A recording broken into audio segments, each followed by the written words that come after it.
Jessie with Lost Marbles Farm. I'm in the rabbitry today, and I just want to share a few things and a few reasons why we raise meat rabbits, and also the breed of meat rabbit that we raise. So this is a rabbit, and specifically these rabbits are raised for meat, although you can raise them as pets.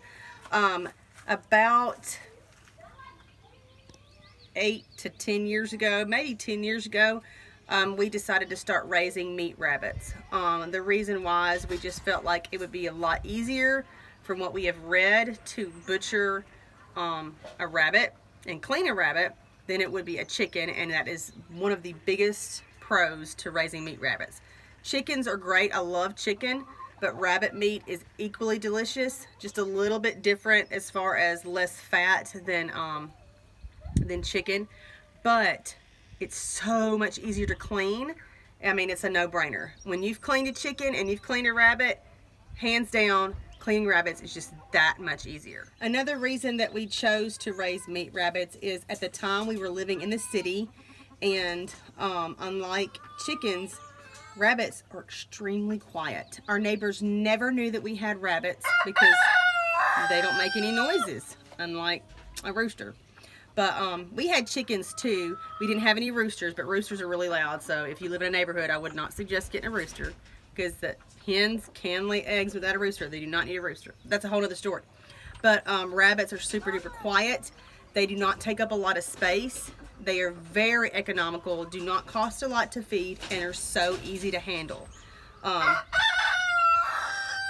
Breeding meat rabbits literally takes a couple of seconds when you put them together, and then you just have like a 28 to 30 days, and then you have a whole litter of meat rabbits. Depending on the type of breed that you have, they generally have anywhere between 1 to 14 kits. That's what you call a baby rabbit kit in a litter. So you can do the math and figure out how many rabbits you can get in a short amount of time if they have babies every 30 days. So that is why, I mean, it was just such an easy thing. They're quiet, they're easy to handle, they're cheap to maintain, they're super easy to butcher, they have big litters, and another plus is their poop. Okay, their poop is not hot. That means you can put it in straight in with your vegetables and they won't burn them.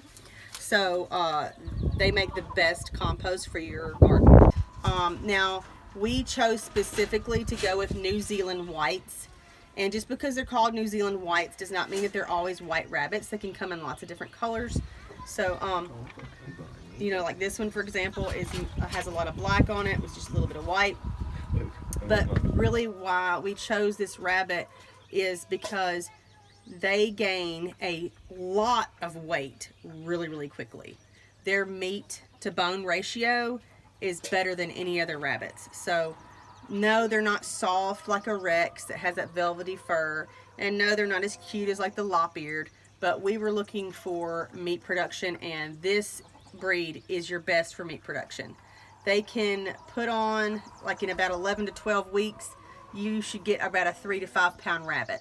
So if you have 10 kits that all gain 3 pounds, you've got 30 pounds of meat in 3 months. So if you had 2 does that were producing that much, and if you were replacing that with your chicken meat, let's say you stopped buying chicken and you said, I'm going to eat rabbit meat instead, I mean, it's amazing how much money you'll save just raising meat rabbits and replacing it with your chicken. Alright, and another reason that we like the New Zealands is they're very good mothers.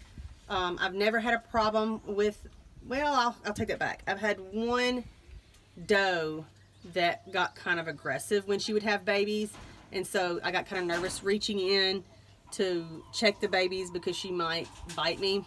But she was the only exception. All the other ones have been extremely docile and great mothers and good litter sizes.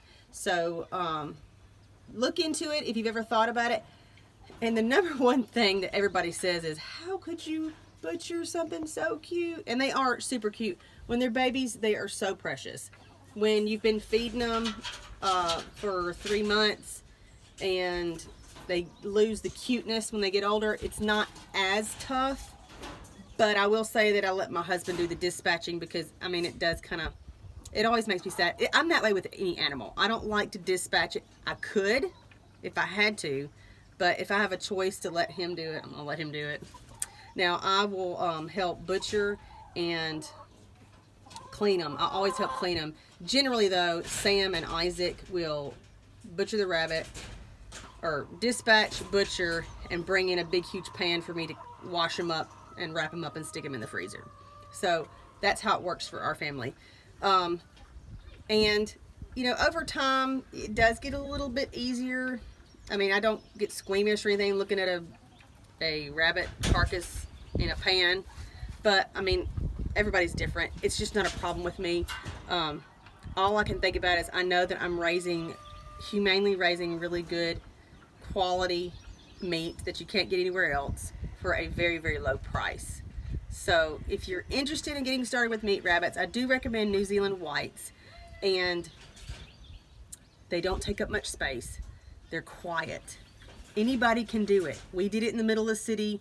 You can do it wherever you are unless there's like some kind of restrictions. Some people even put them in their garage. I've seen some setups in their garage behind closed doors. Nobody ever knows. So anyway, I hope that's helpful for somebody. And if you raise meat rabbits, I'd love to hear what breed that you raise and why you choose that breed. And if you have any questions, be sure to leave us it down in the comments. Check us out on Instagram and like us on Facebook.